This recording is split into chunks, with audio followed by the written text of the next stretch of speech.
ఐశ్వర్యము పొందుటకు ప్రయాసపడవద్దు. అట్టి అభిప్రాయము నీకు కలిగినచో ఐశ్వర్యానికి రెక్కలు వస్తాయంట, అది నీ యొద్ద నుండి ఎగిరిపోతుందంట.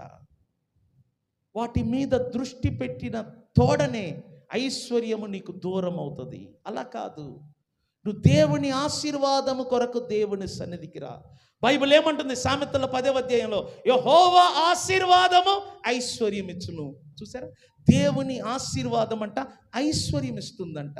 కానీ నువ్వు అలా కాకుండా ఐశ్వర్యం పొందటానికి, ఐశ్వర్యం సంపాదించడానికి ఆదివారానికి దూరం అయ్యావనుకో, ఆ ఐశ్వర్యము నీకు దూరం అవుతుంది, ఆ డబ్బు నీకు దూరం అవుతుంది.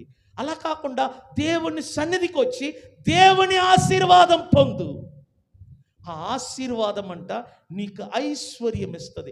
యెహోవా ఆశీర్వాదము ఐశ్వర్యమును ఇచ్చును. అది నరుల కష్టార్జముతో పోలిస్తేనంట ఎంతో గొప్పదంట. స్తోత్రం చెప్దామా?